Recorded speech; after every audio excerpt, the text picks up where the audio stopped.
Hello and welcome to the 5-Minute University topic on students in our classroom. This presentation is brought to you by Jenny Van Amberg from Northeastern University. How are learners different today than say 5 to 7 years ago? What are the challenges of teaching today in the classroom or experiential setting that didn't exist 5 to 10 years ago? Let us remember that each generation is shaped by events resulting in the unique ways in how one looks at the world. Please be open-minded as we share the trends associated with this generation and be aware that we are not labeling them or stating that every person born during this time frame exhibits all of these characteristics. Being more mindful about these trends will help us to be more purposeful in our teaching activities. So let's highlight some specific generations. Baby boomers. This was the largest generation prior to the Millennials and were known for setting expectations. Gen X. They tend to value relationships over work, likely related to how they grew up with both parents working outside the home. Millennials, the largest generation, are in the work environments. This generation is much more optimistic about life and their future and see life as full of options. iGen are the ones who are currently in our classrooms. One difference between this generation and earlier is that they don't recall a time before social media, and this of course influences how they interact with others. This is expected to be the largest generation. Before we focus our attention on iGen or Generation X, let's quickly review some of the published characteristics about millennials. They are known to have unusually strong relationships with their parents and are a part of the all are winners just for participating group. They are also sheltered as they grew up with little unstructured free time and tend to expect rules and regulations along with their enforcement. They are confident and highly optimistic as they rarely dealt with roadblocks. They are team-oriented as independent work has a higher risk of personal failure. And they are pressured to constantly perform for those who will be judging them. As a result, they want constant feedback and can sometimes be paralyzed without feedback and direction.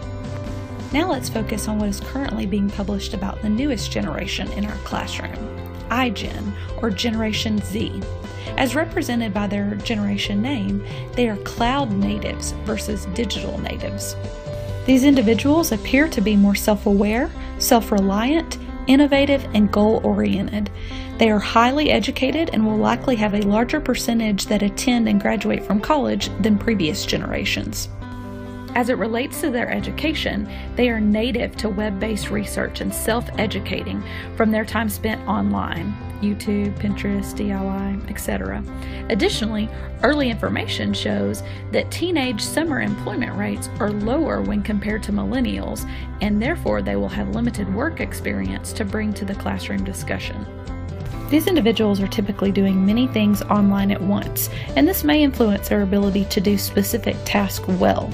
The literature suggests that multitasking is detrimental to learning and cognitive impairment, but this is a viable area for further exploration in this generation.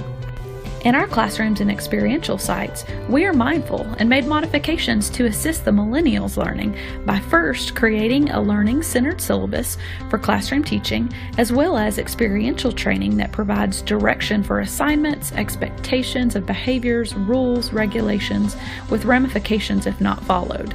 Secondly, we created nurturing environments, moving from an instructor of knowledge to a facilitator of learning, modeling how to use newly learned information.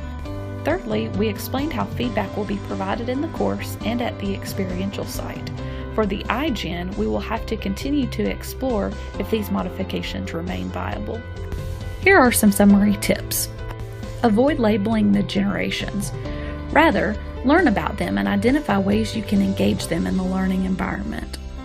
Reflect on your current course syllabus and learning environment. Are there ways you can make it more learner-centered?